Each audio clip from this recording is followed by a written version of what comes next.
Tahfizul Quran, hafalin dia. Ini juga sama, perlu waktu juga. Tapi ini lebih kepada sebelum ke mukri, si qorinya dulu, persiapkan dulu hafalannya, karena dia lupa berhenti udah. Saya pengalaman anak pribadi adalah ketika lupa, tek, berhenti, udah cukup pulang. Kalau jarak dari sini ke situ, oke. Kalau jarak masih sesama Lampung, oke, masih dekat. Tapi kalau misalkan dari Banten ke Lampung, lumayan itu, beda provinsi. Dari Lampung ke ke Riau, ke Riau tetanggaan nggak Lampung?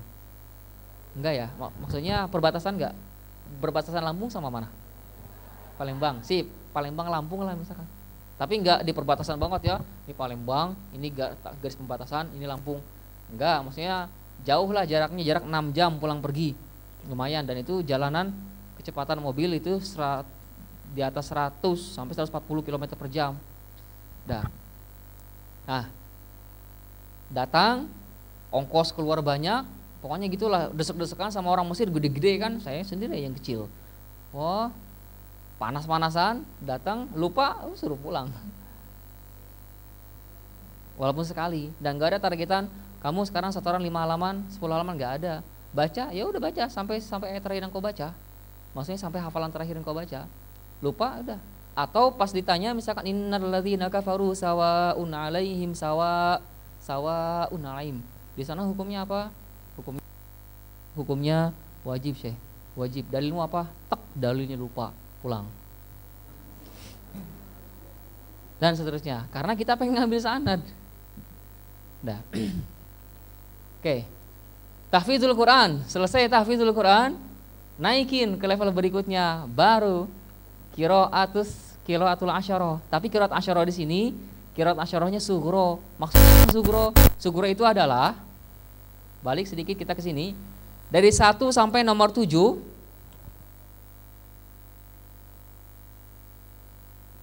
7 qiraat, 14 riwayat yang ilmunya terkumpul di sinilah. Ini matan Syatibi. Ini kalau saya insya Allah selalu bawa kemana-mana, karena perlu murojaah sesekali. Karena biasanya kalau saya nelpon itu kadang suka ditanya gitu, harus siap selalu. Dan sampai saat ini pun kita masih SMS-an dan telepon-teleponan terus. Maksudnya masih tetap dipantau terus. Termasuk pun nanti di sini dan siapapun, misalkan ketika dia sudah mengambil sanad dari jalur, misalkan jalur siapapun, jalur ana misalkan, dia kapanpun harus siap ditanya. Dan kita lagi jalan dari bandara ke sini, iseng anak nanya, nggak bisa jawab, catatan tuh. Kenapa dia nggak bisa jawab? Padahal kemarin bisa jawab. Berarti nggak murojaah kan? Cuman anak memang nggak bilang, ayo nggak murojaah, nggak. Gue jadi catatan aja. Ini kenapa nggak bisa jawab nih? Tanyalah sama yang nemenin tuh. Udah ada di sana tuh. Oke, Umi Wanti juga. Baiklah. Akhirnya tapi jangan kapok ya Mi ya buat nemenin. Insya Allah ntar nggak ditanya lagi kok. Berikutnya apa tadi? Ya, 1 sampai 7 ilmunya ada di dalam matan kecil yang isinya dia cuma 1173 bait.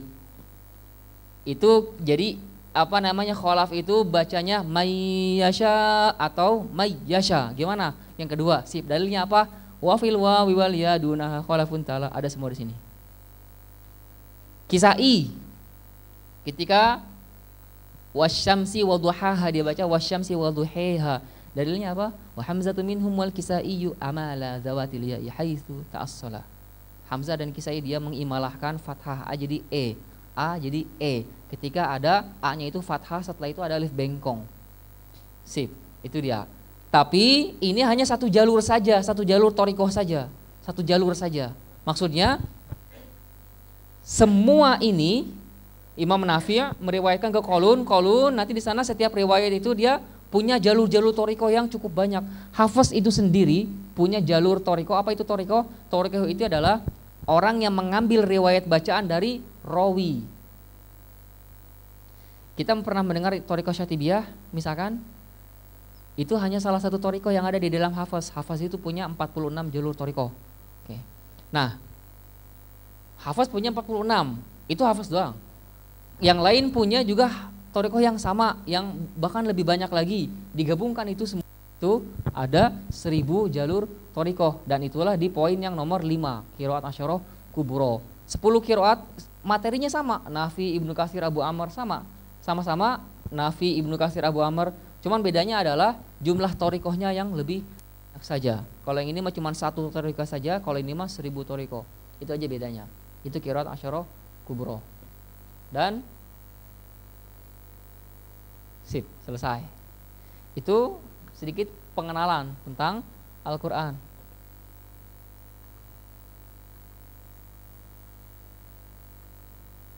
Sekarang yang akan kita masuk adalah ke tahsin Al-Quran bersanad.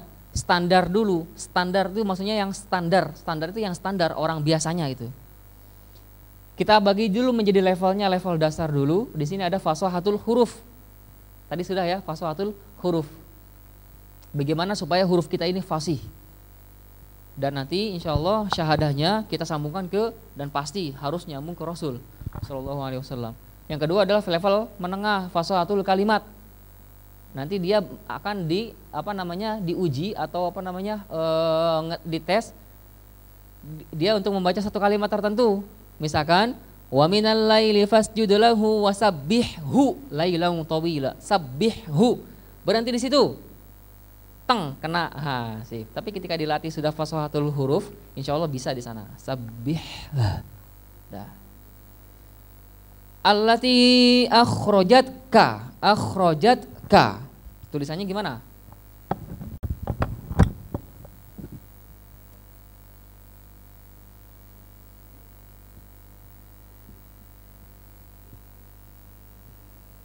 Akhrajatka. Kalau berhenti akhrajat. Dah, berikutnya fashatul Quran. Nah, ini masih peserta dipersilahkan untuk membaca dari awal sampai akhir Al-Quran. Terserah semampunya dia. Mau datang seminggu sekali, sebulan sekali, sekaligus, mau setahun sekali. Yang jelas dia dipersilahkan, dia punya hak untuk menghatamkan Al-Quran. Untuk riwayat itu bagaimana membunyikan. Jadi sebenarnya la ta manna atau manna. Tergantung, nggak bisa. Perlu musyafahah. Irkab ma'ana apa irkam ma'ana? Tergantung. Nanti insya Allah kita perkenalkan mazhab tergantung. Tergantung riwayat mana dulu, tergantung thoriqoh mana dulu. Diroyat itu apa? Diroyat itu adalah teori. Jadi untuk mencapai kesempurnaan praktek maka kita perlu teori.